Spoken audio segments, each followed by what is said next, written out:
Today, we are going to have different subjects, different nations who will speak up about the right of self-determination.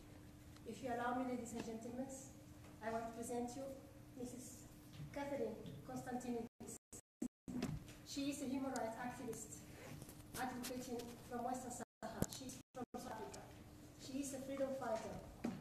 She is a woman that has, since she has known about the conflict of Western Sahara, has dedicated her life to show the light of this conflict, of this forgotten conflict. Please, have the floor. Good afternoon, ladies and gentlemen, and thank you so much for the opportunity and the platform to speak this afternoon. Firstly, I would like to give a brief history to those in the room that are not so aware of the issue of Western Sahara. The Sahrawi people of Western Sahara, which is a country located directly south of Morocco and directly north of Mauritania, has been illegally occupied by Morocco since 1975. The illegal occupation of Western Sahara has been one that shows us that till today, in Africa, we have a colony. Morocco currently colonizes Western Sahara, and this is in fact the last colony in Africa. I myself have had the privilege of working with the Sahrawi people in the refugee camps, which are based in southwest Algeria. The Sahrawi people have been divided by this conflict, and there are Sahrawis in the occupied territory, and there are also Sahrawis in the refugee camps.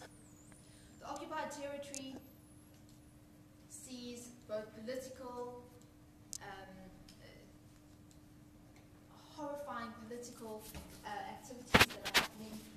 We have amongst us today people who are living in that occupied territory that face unthinkable things each and every day. The human rights violations in the occupied territory need to be addressed. When we talk about self-determination, we need to understand that self-determination is in fact the only thing that can happen when it comes to the issue of Western Sahara.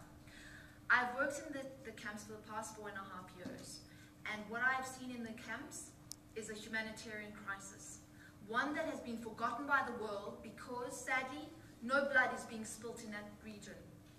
Not only is there no blood being spilt, but because the Sahrawi have insisted on a peaceful resolution, have insisted on being peaceful freedom fighters, the world has forgotten them. Sadly, our responsibility as Africans has also seen that we, as a continent, have forgotten the Sahrawis. 42 years as a colony and 42 years as an illegally occupied territory, in the day and age that we live in now, with access to information, the world over, we still don't know what we don't know.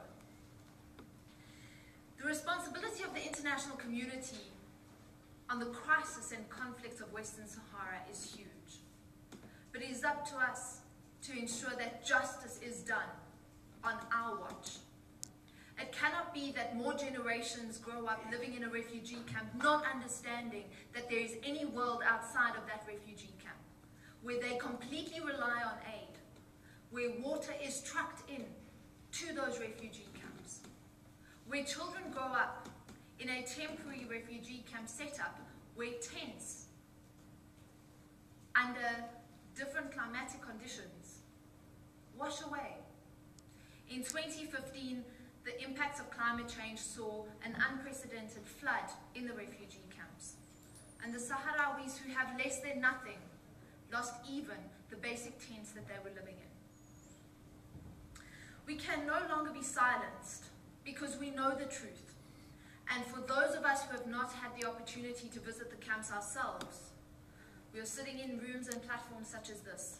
We have access to being able to find out the information because a seed has been planted. But it is up for us to ensure that justice is now done. Coming from a country with a very, very difficult and dark past, we understand the importance of solidarity. We understand that as South Africans, the international community standing in solidarity with us was a breaking point for the apartheid regime. We need to rally together as civil society, as members of governmental organizations, and we need to make sure that we are responsible and dedicated to the self-determination through a referendum for the Sahrawi people.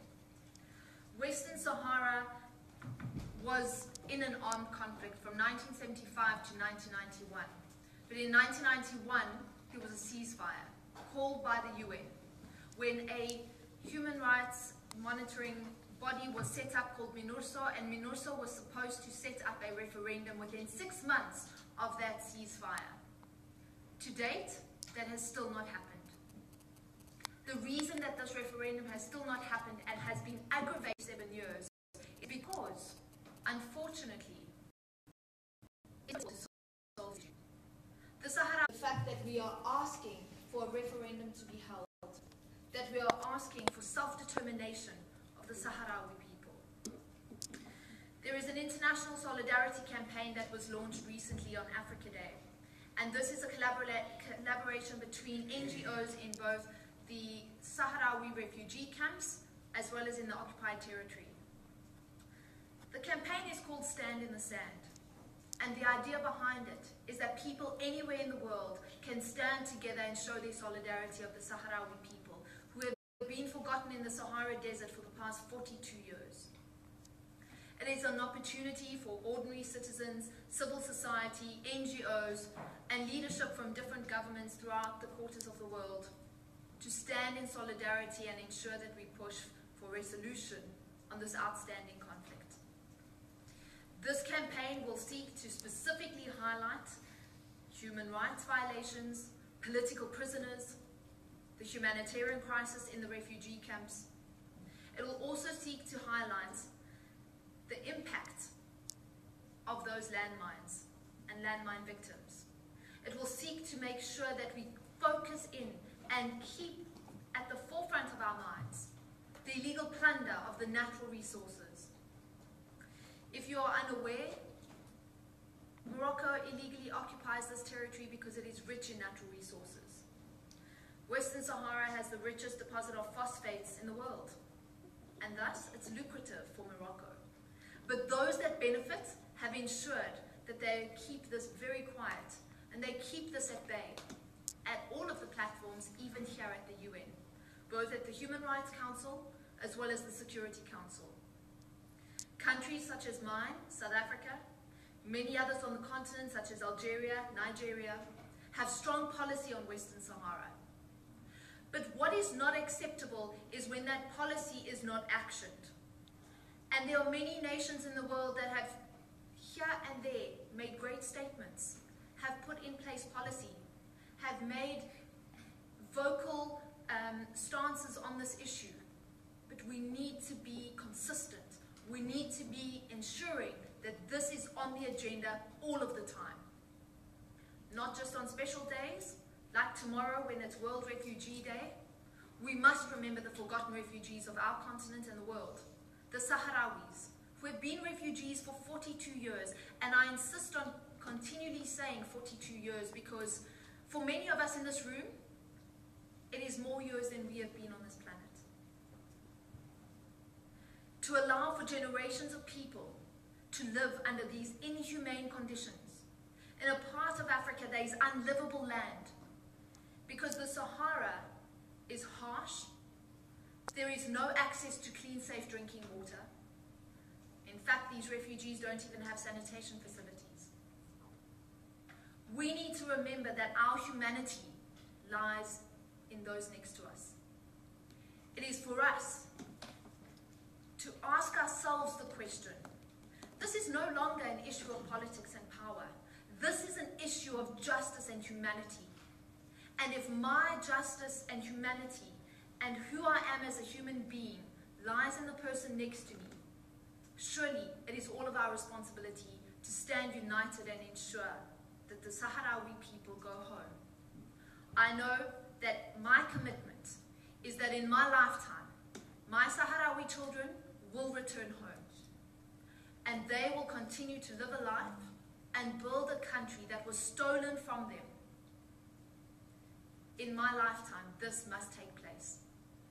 And tomorrow, as we do observe World Refugee Day, I implore all of you to ask yourselves the question, who are we not to do something great and ensure that an entire nation of people get to return to their rightful home and that justice is done?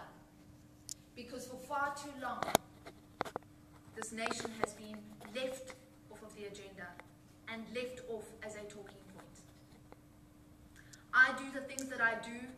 I have no connection to the Sahrawi people, not to North Africa. I'm South African, and I'm African. But I have no link whatsoever. But I do what I do because I have seen the truth. I know the truth. I have lived amongst these people. And this beautiful nation deserves justice. And that justice rests on the shoulders of each and every one of us. Thank you.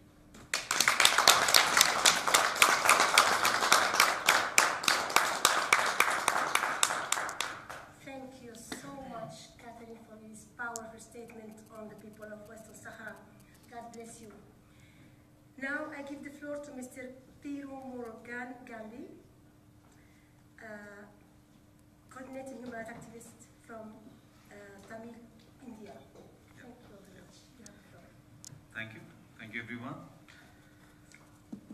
The topic,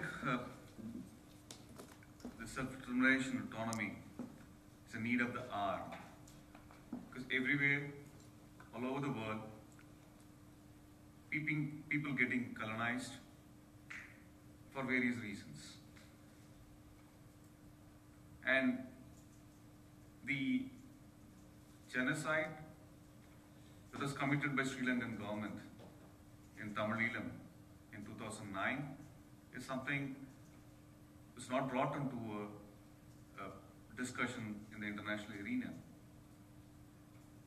Now, I belong to Tamil Nadu, a state in India where 80 million Tamil people are living. We seeing the TamilEelam people suffering for the past 40, 50 years. And with the support of the Indian government, with the support of the government from the powerful countries like United States, UK, China, and Pakistan, the Sri Lankan government could be able to commit a genocide in the modern day.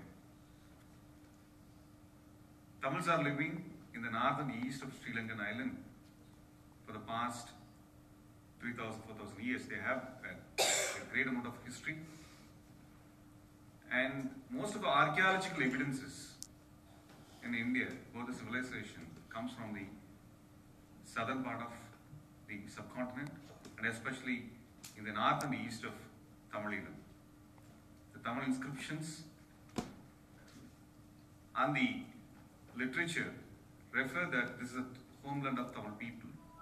But when British colonized this island, they made the Tamil kingdom and as well as English kingdom as one country.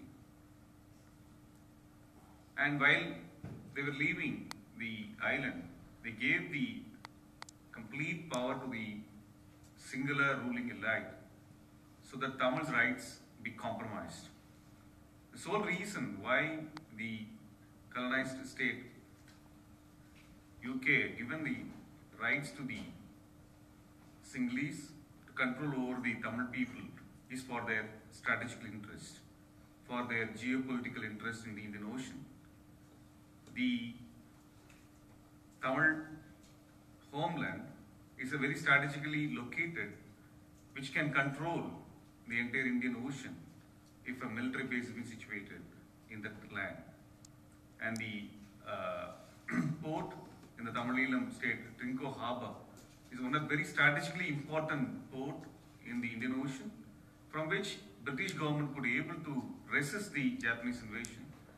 For their hegemonical interest, these forces trying to compromise on the human rights, and the right to self-determination, and the secession rights of the Tamil people. Not only now, for the past 70 years, this is the history.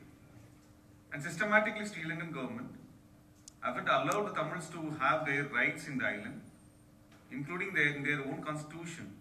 There is not much scope for Tamil people to have equality in the island.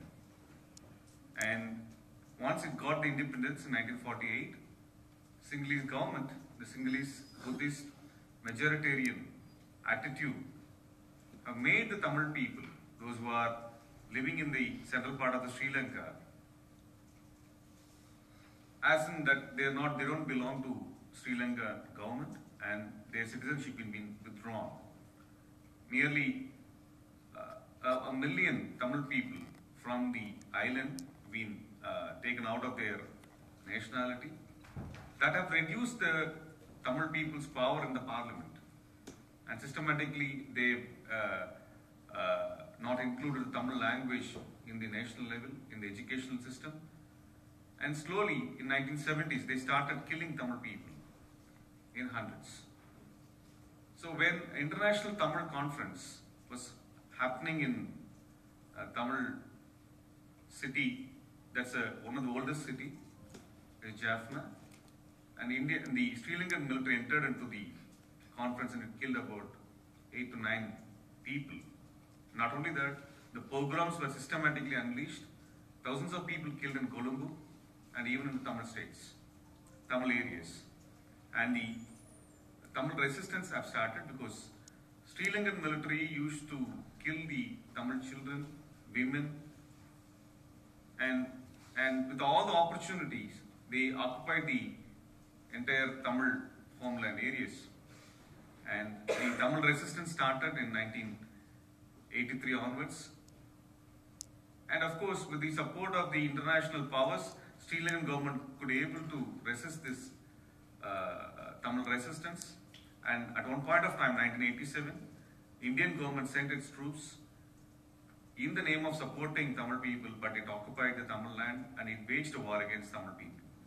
Indian army itself have killed about 10,000 people in Sri Lanka, especially all of them are Tamil people, and more than 8,000 Tamil women were raped by the Indian peacekeeping force. Then systematically, the Sri Lankan government also occupied the Tamil lands, and Tamil resistance could be able to release the large amount of land from the Sri Lankan the occupation, and they could be able to set up an autonomous state, a de facto state in 2001. It's a TamilEelam de facto state. The TamilEelam de facto state is a welfare state. The first in South India, especially in South Asia. TamilEelam state is the only state which could be able to eradicate the worst untouchability method, that the caste system. That's the first instance in the entire South Asian experience. LTT could be able to eliminate the caste system. And in the Tamil society, where women were not given so priority in various social, economical, political positions and spaces, and the Tamil forces have given the space to the women, and they've given opportunity for the lower caste. The first time that happened in the South Asia. And the people from the downtrodden area could be able to eradicate the caste and the oppression on the women, could be able to rule the de facto state. That's the first instance that we saw in the history. Not even the country that I belong to, India, could be able to do such kind of a thing. India shamefully, still date, kills Tamil, the women, and still practices the caste system. Even the Indian government occupied by 97, roughly about 95% and above by the upper caste system. Those who are very minority in the Indian population. They belong to not even 10% of the population, but they occupy over 90% of the powers. But in the TamilEelam, the suppressed classes could be able to enjoy the power, could be able to rule the land, and the peace process unilaterally broken by the Sri Lankan forces. And 2009, with the support of all these countries, Sri Lanka could be able to commit a crime. And unfortunately, the world, the international community, including the United Nations, though have had opportunities to stop this massacre, somehow compromised with the Sri Lankan government.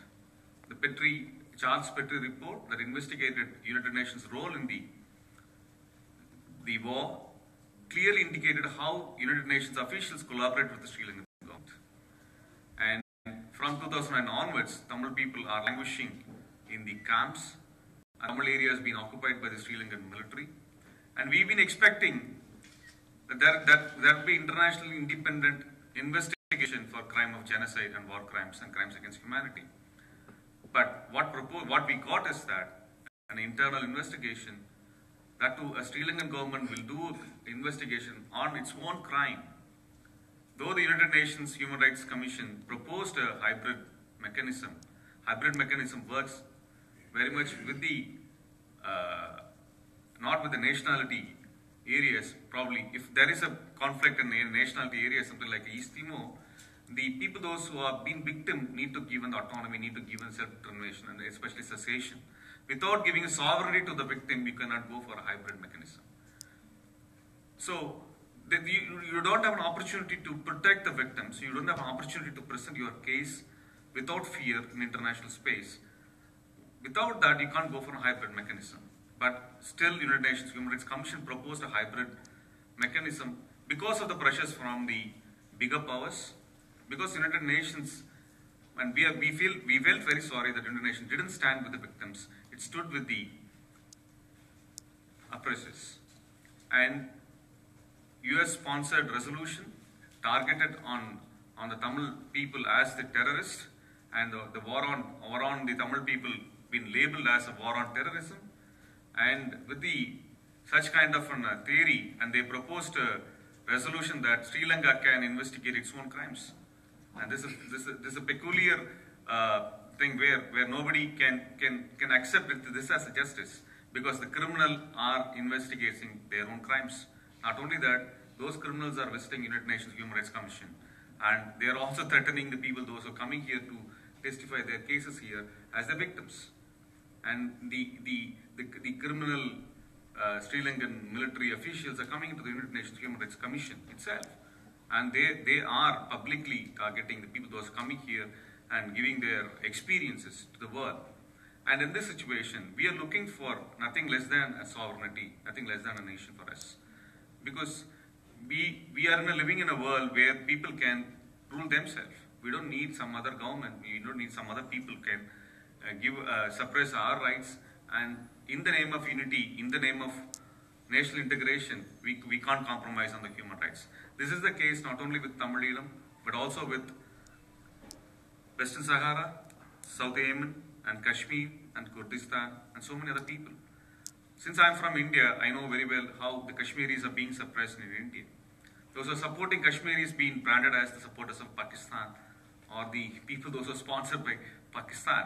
And of course, India, the so-called Gandhian state, are very much happy to occupy Kashmir with about thousands of military forces, and they are crushing the voice of the Kashmiris. And a couple of days before, one of the leading magazines' editor, most respected editor, was shot and killed. And we are seeing a brutal assault on the people in Kashmir. And also, we are facing the similar thing inside India, as well as in south of India also. In my state, Tamil Nadu, where for protesting against a polluting manufacturing plant, about 13 protesters have been shot and killed about a month before.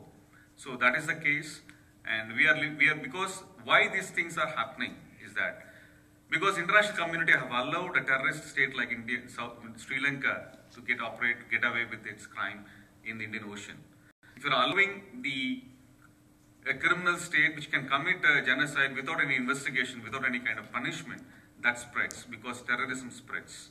Because this terrorism is a state terrorism. Because the United Nations didn't stop the genocide in TamilEelam, this kind of attitude has been followed in Rohingyas, against Rohingyas in Burma, and people against Kashmir. And so, it's our duty to come together as one unit to stop this state terrorism, and have to accept the right to self-determination, and the right to cessation is a fundamental right of the people. Thank you. Thank you so much, Mr. Gandhi, for this important testimony. the expertise of this period of determination. Mr. Ambassador Ronald Barnes, I think your feedback will be very important for all of us. Just reminding the one who are here in this room that all problems that exist now in Asia and Africa are problems that were created by Europeans. And the Europeans should play an important role to solve this conflict. It's time that Europe, especially Europe and the Western world, take lead to solve in a pacific way this conflict that they themselves have created among different justifications. We're not going here to justify. Thank you very much. You have the floor, Barnes. Thank you very much, Maima, for that wonderful introduction. When you hear the word Alaska, self-determination, because I've been working with Hawaii so much, I think Alaska and Hawaii, 1469, although Hawaii, a fully operating independent state, many do not understand why Alaska. Sometimes when you look at the history, some people say, well, wasn't that sold by Russia? Doesn't it belong to the United States now? We had an attorney, he was an expert land rights attorney, and he made the distinguishing feature between absolute title of a fully operating independent state, or what some may say allodial title, and that is one without a vassal. Now, when I look and I do a little bit more research, some of the states who are occupying the indigenous peoples, even those who are under occupation such as Alaska, Hawaii, they try to use the word allodial or in allodium to include aboriginal title, something they created in 1823 through the 1823 J.B. McIntosh case. And of course, this is title that is subservient to the state, and we do not accept this. When they imported this case to Alaska, which under international law self-determination, you have to look at the background of Alaska. Why was Alaska considered and recognized as independent? It was the United States of America itself who denied to the monarchy of Russia in 1821. When Russia came, they landed on mainly Kodiak, Sitka. When they attempted to enter the mainland, the Knights defeated them in war, the Tlingits, and when they came up here, I like to use my hand to say Alaska. This is where I'm from, it's Bristol Bay. Alexander I built a fort there, a redoubt, and when they came up, they decided there's too many of us in the Ukazis for building these forts. What the Ukazi said is that you must get permission to build these forts, and you must create the mere thought or suspicion as if you are attempting to deprive them of their independence. This was written in the Ukazi. Now, when you look at the 1982 Alaska Statehood Commission report, they reduce the scope of that so that everyone will think that we're somewhat subject to the state of Alaska and to the United States government. So the United States said to the monarchy, in order for you to acquire possession of the imperial monarchy of Russia, you must attain 50 years of unoccupied possession, and they used Emeritus Patel and his treatise, Law of Nations. So the United States asserted independence.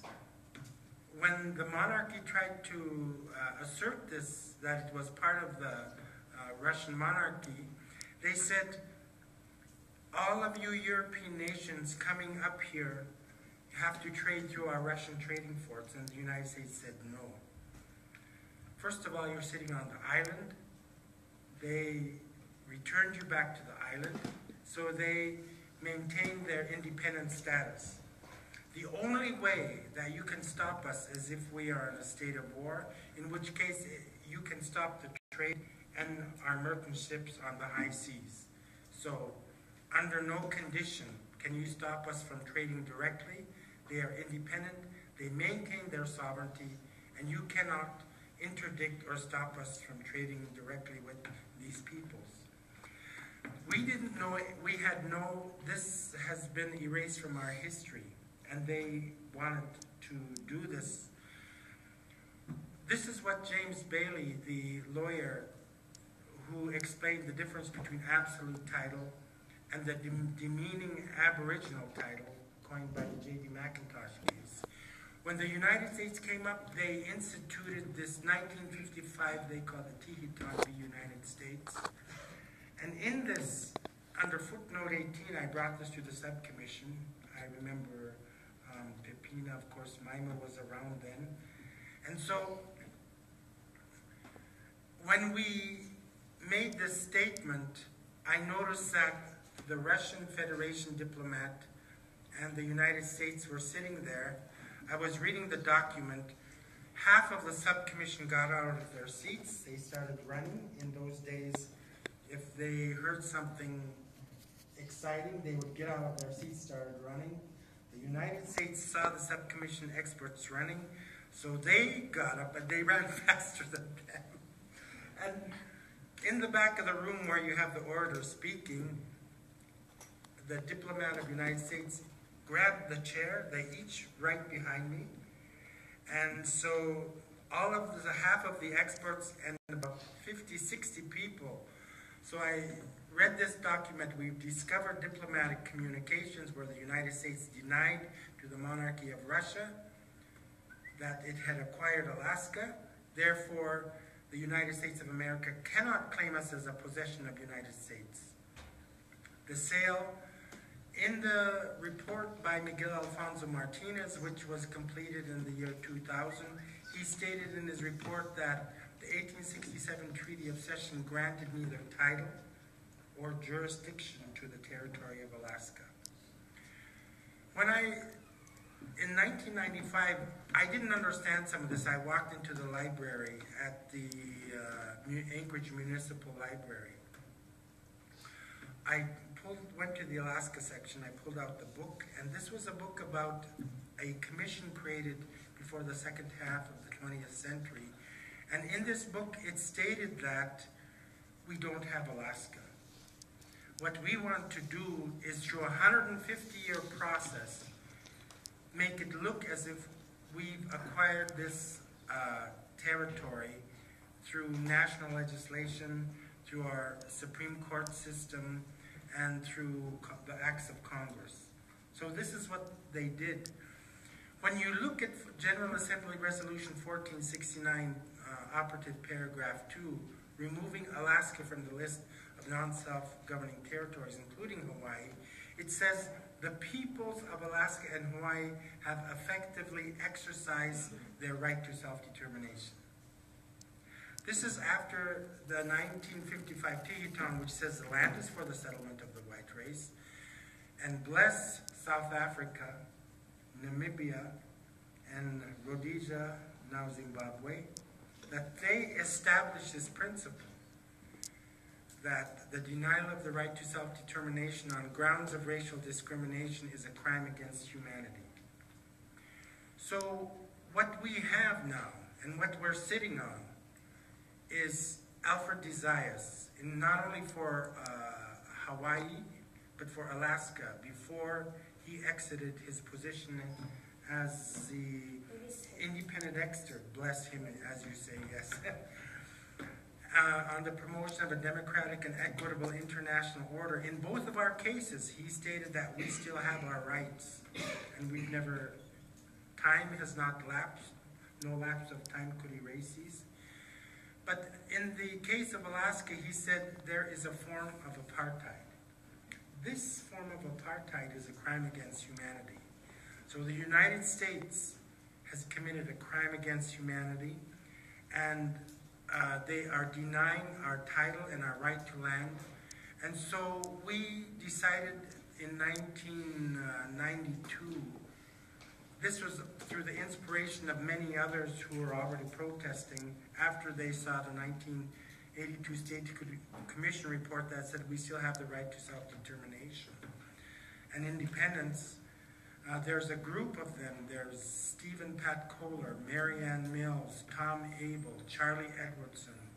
I could name a whole group of them who were already protesting. So we did the same thing in '92. But what we did is we sent it to Boutros Ghali. We were very naive, the Queen of England. We sent it to the Pope. And we sent it to Boris Yeltsin, George Bush, and we sent it through the top 100 news outlets, ABC, NBC, CBS, CNN, every newspaper you could think of, Miami Herald. And so we enacted under our sovereign right, we said you violated your suzerain trust responsibility to govern on behalf of the tribes of Alaska in violation of Article 73 of the Charter. We are asserting our right and independence, and we are enacting this law. You close hunting, trapping, and fishing on June 12, 5 p.m. We are opening it under our sovereign authority, and we are going fishing.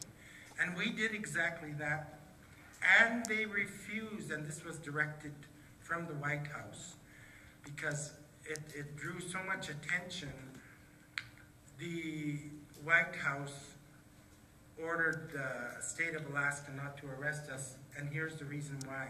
I didn't find out until 1999 when I met a senator who tapped me on the shoulder and said to me, I would like to talk to you about creating a commission. You will have all the money you want, you will have a nice office, you will have staff. I said to him, well, if we do this commission, I'm willing to do that, but will I do this under the state or with the state? We don't want to cede anything to the state. He said, I'm chairman of Finance Committee. I said, well, just a minute. Two things. You're only one senator. How could you create this commission? And why did they not arrest us? And this is where we found out that they were ordered from the White House not to arrest us because we had notified all these press. It would have made national press. What they were afraid of, it would have went international. And the cat would have been out of the bag. We were protesting against the colonial annexation of Alaska. So that gives you a bit of a background of the reasons why Alaska maintained, not only was recognized as independent, they cited the Treatise Law of Nation of Emeritus Patel, and they also stated that we still have the right of independence in 1982 after the creation of the state of Alaska. So we still sit here with our right. I've been here 15 years. They threatened that I would be arrested if I returned. So, but we still have people coming back to say to you that back and forth from Alaska to Geneva, saying that we still want to exercise our right to self-determination under international law, and we will continue to do this until we achieve this goal. Thank you. Thank you so much, Barnes. Now, I want just to quick comment before Madame Vivian Schenker will take the floor. That the right of self-determination, as Mr. Desire says, is the best way to solve any kind of conflict, especially the conflict of the demands of the people, to avoid more genocide, to avoid more death, to avoid more disaster. People ask the right of self-determination to protect something they want, a nation, a culture, a language, a way of life. So this is a right that is given by the two governors of this council to protect human rights. And I think it's the best way to avoid any kind of conflict and to resolve peacefully any kind of conflict. Now, I give the floor to Madame Vivian Schenker, Southern Cameroon's Amazonia International Policy Commission. You have the floor, Madame. Thank you. Thank you, everybody. Thank you. Southern Cameroon, Amazonia, is a trust territory that was on its own, has its own government. Due to the British, as our chair lady said before, that all this has been caused by the Europeans, which is true. When British came, first of all, we were first colonized by Germany. British came later on.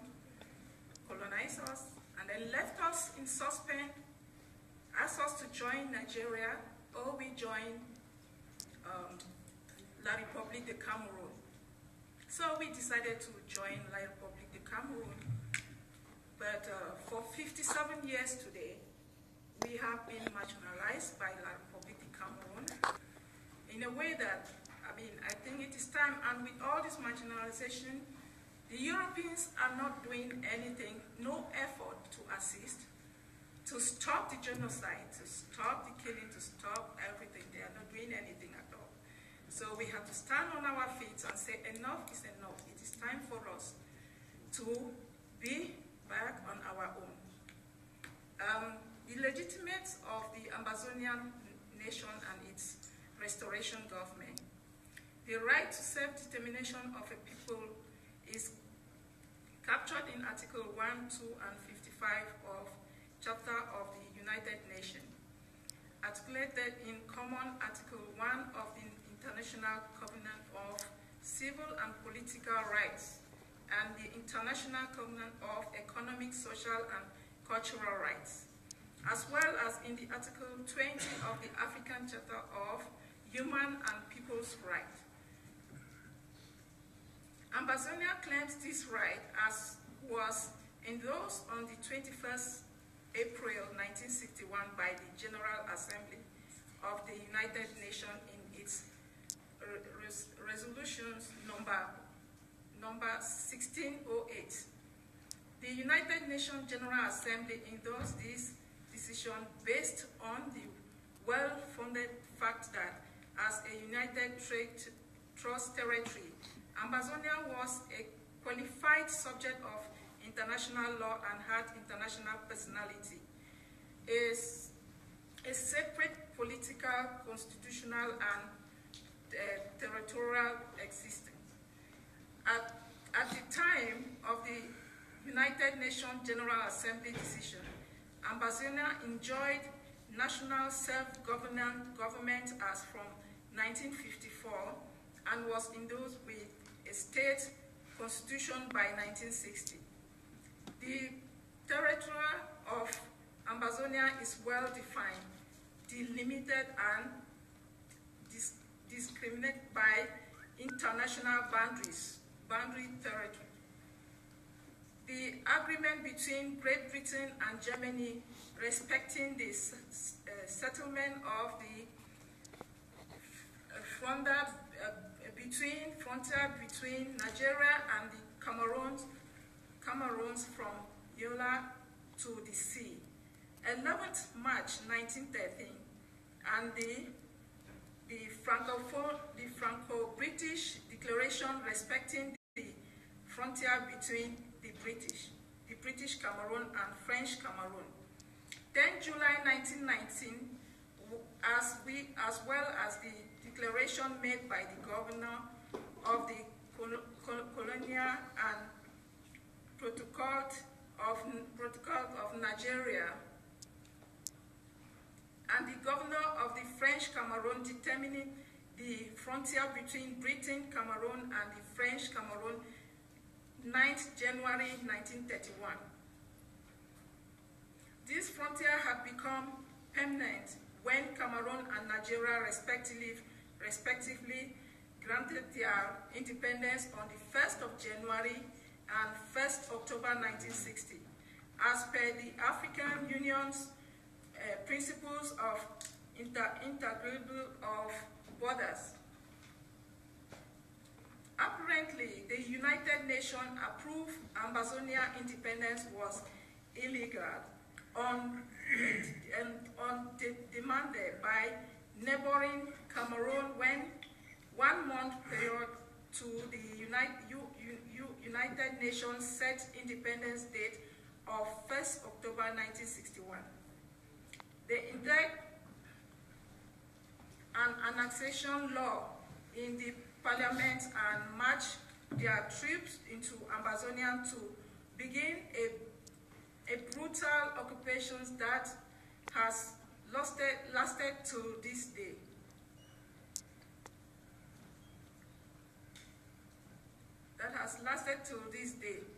So eventually, this exists no long legal document that attests to a union treaty between Ambazonia and Cameroon. Ambazonians therefore reject the nation that they are separatists. Ambazonia has never been a part of Cameroon and cannot possibly second from a country of which they have never been a part. Ambazonians are restaurationists seeking to restore the independence and sovereignty of their nation and to partake against her aggressive neighbors to the east. It was in the light that Ambazonians declared the restoration of the independence of Ambazonia on 1st of October 2017, and soon after elected a government led by His Excellency Seseko Julius Ayoub Tabe. By occupying Ambazonia, Cameroon continues to violate all international treaties mentioned above. The foreign occupation of Ambazonia is driven only by economic interests, as Ambazonia is the source 60% of Cameroon GDP and constitute the major sources of the articles called colonial tax, which Cameroon pays to France every year. France being a country with which Ambazonia has never absolutely no history trace.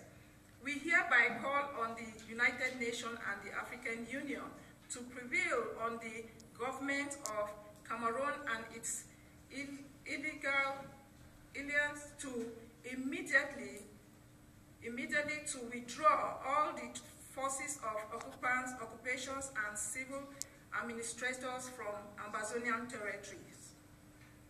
We also call on the United Nations and the African Union to deploy peacekeeping troops to Ambazonia to end the war crime being committed there by the occupations of forces of Cameroon and Chad, and to also ensure that there is swift and orderly withdrawal from Ambazonia. Thank you. Thank you very much. All the best for giving us all this good information. Now we have some minutes to have discussion. I want to remind you the language of the United Nations, so please respect it. Who wants to take the floor? You?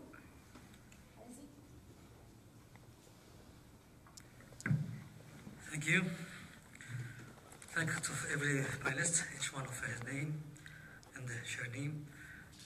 Firstly, I'm introduce myself. I'm Sahrawi from Morocco. My introduction is to talk about what she say,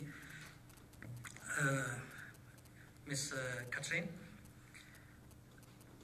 To talk about also, you said that refugees.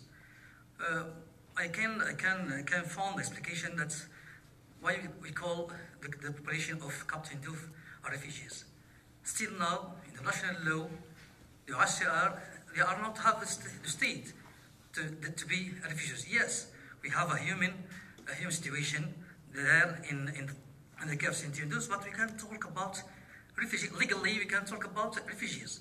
Because if really they are refugees, they will have the card of a refugee as a national law.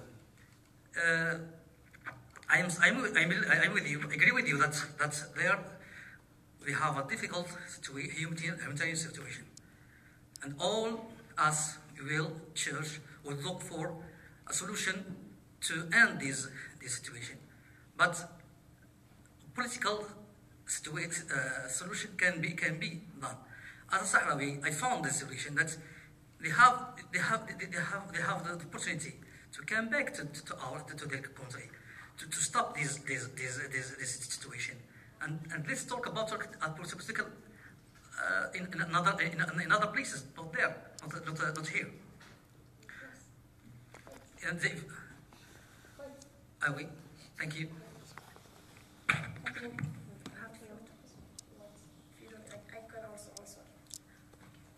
Very quickly, before I give over to Yemaen, but I would like to firstly say the Sahrawi refugees are in fact refugees. They are clumped under refugees by all of the aid that they're receiving by international bodies. Those bodies are giving the aid not to people who are stuck in an area where they could go back home because they cannot go back home. The Sahrawi refugees are refugees because their country is illegally occupied by Morocco and because they are in fact the last colony in Africa. There is absolutely no country in the world that sees Morocco as having Western Sahara as part of their country.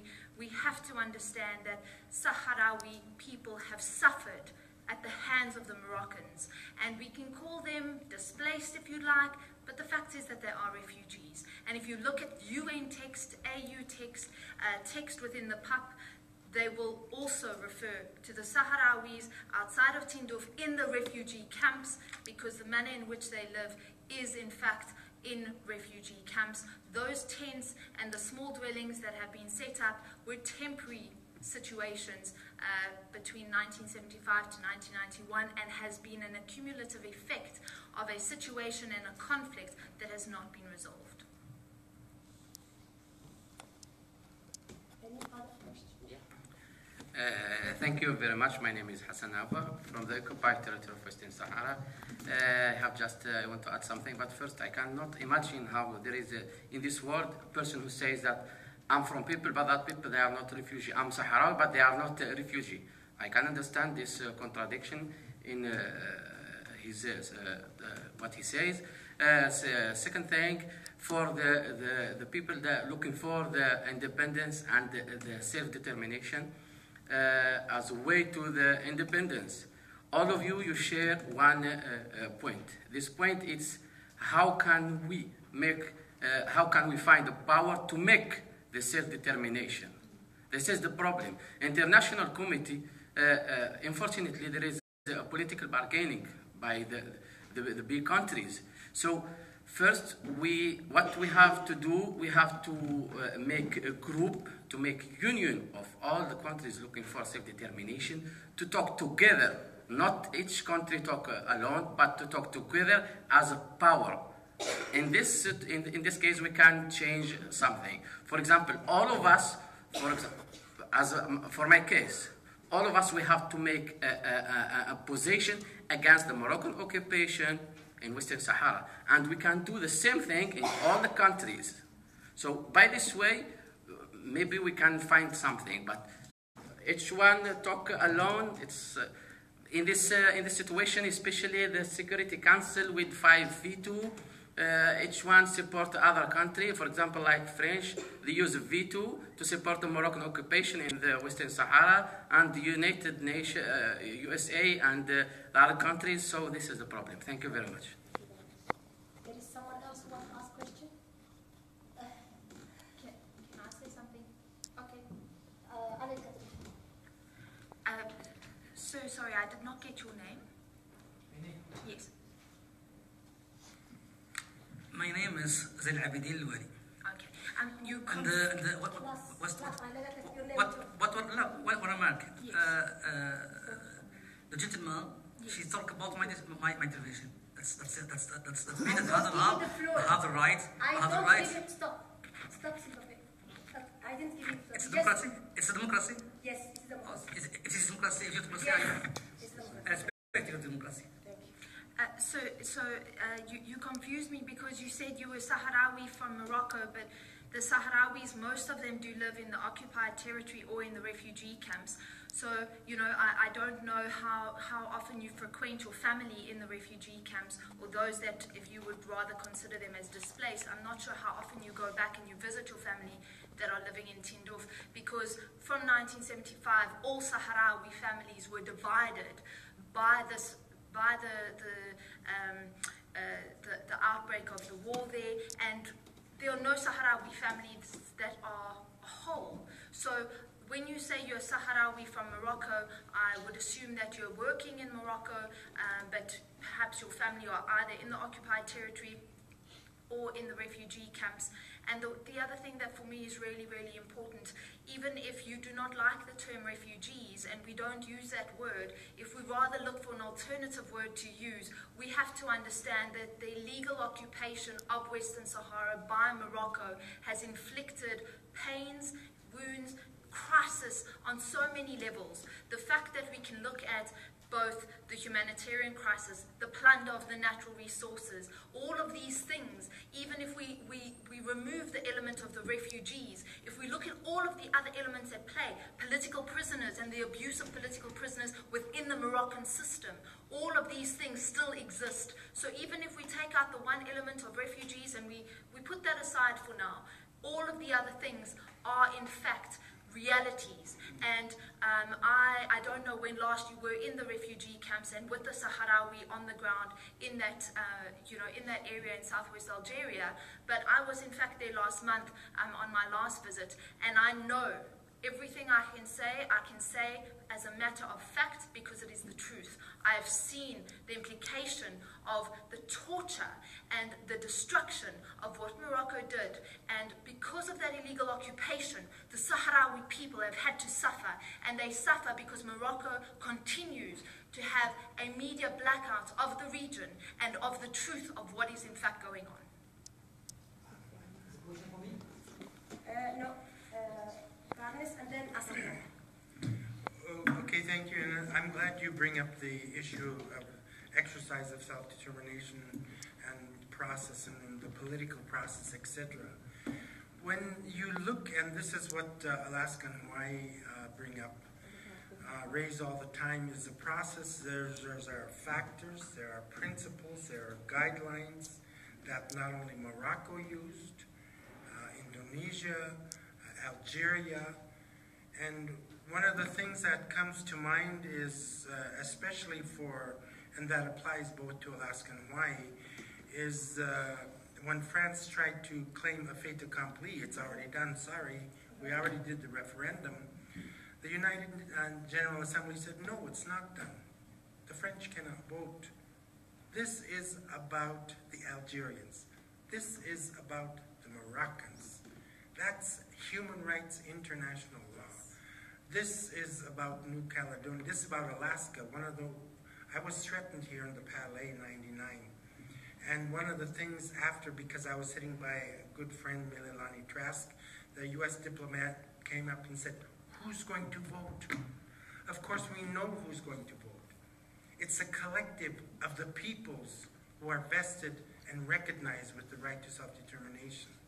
Self-determination itself already exercised, whether you're already acting fully independent state as Hawaii was, or the independent status. One thing I was told by the experts who sat on the decolonization committee, you're separate and distinct, you have this right.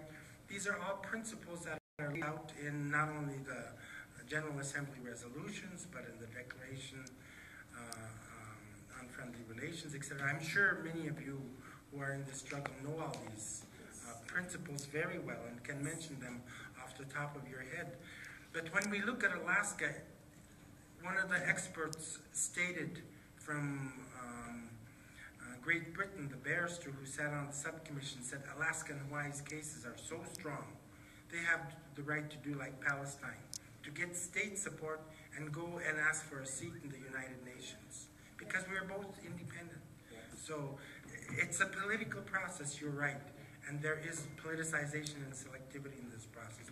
Yes, I would like to see where is this paper that they say there is only 194 nations. Yes, there's I want to say who has put the limit to the nations that must exist. I really need to see it. Asria, please, you have the floor. Hi.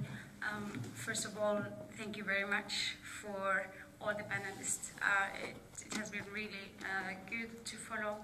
I'm from Western Sahara, but I never been in my own country, born and grew up in the Sahrawi refugee camps. We are refugees because we have not had yet the chance to exercise our rights for self-determination and to decide over our own country. The international law is very clear on Western Sahara. Western Sahara has been listed as a non-self-governing territory. However, Morocco and other allies like France, they have been really trying hard to undermine the international law. It really worries me as a person and for the coming generation. My question to you, it's for all of you. I mean, how can we go back for the countries to respect the international law, the law that we created? How can international law save us actually from war? Because only the international law is important for us as the weak nations. We don't want to have a world where only the strong countries, they put, the rules and they set the agenda. The only way for us to live in a peaceful world where each country respects another is that we have to respect the set of rules, and we already have this set of rules. We already have international law. So my question is, how can we make these powerful countries, maybe it's a naive question, but if you have some practical advice. And again, thank you so much. Anyone of the panelists want to answer? Maybe panelists? Yeah. Well, whether it's a local, domestic level, whether it's national or international, there's always political horse trading. And we've seen this, I've been eyewitness to this, where one country said to another, you have a problem. And I heard this many times under item 2.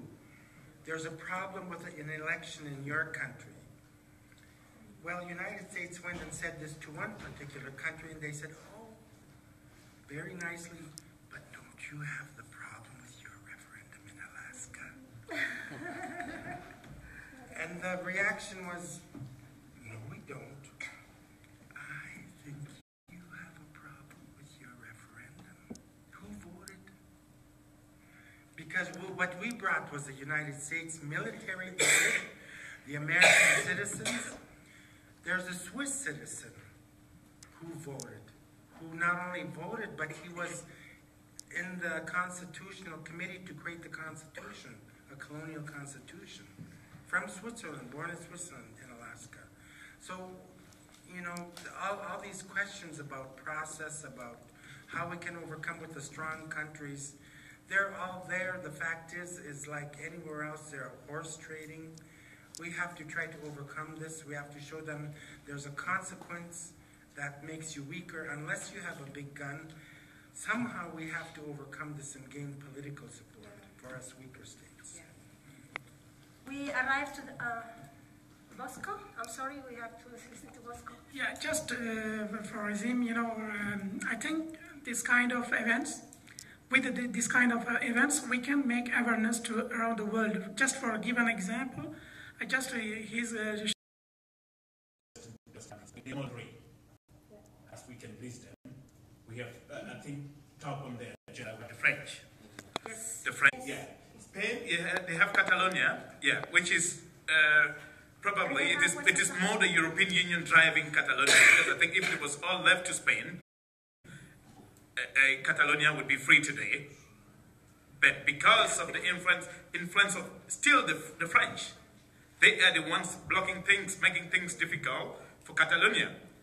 We saw the British; they got out of the European Union. When you look detailedly, it's because of the French. The Brit exit or whatever, the French, they are behind it. Why they're leaving, but that when they sit in the Security Council, those are the little details they wouldn't want to share with us. Yeah. Because they know the evil in the house. They know the mole in the house is the French. So I think we should start thinking of ways how to calm down the French. I think the moment we get rid of the French, and then we would get rid of all the other nations. And the veto. Yeah. Get rid of the veto. Yes. Yes. very quickly, just before Yemaen closes, I'd like to just read one of my favorite quotes, and it's just sort of planting a seed. It's just a beautiful quote. It's from Martin Luther King Jr., who said, "Without justice, there can be no peace. He who passively accepts evil is as much involved in it as he who helps to perpetrate it. Our lives begin to end the day we become silent about the things that matter." Wow. This is a wonderful way to close this wonderful panel. I want to thank Bosco and friends from Tournée La Page for giving us this opportunity to speak up about this problem that is self-determination. And I thank you all for having patience with us, and our panel are ready to continue discussion. But thank you very much for listening to us. Thank you.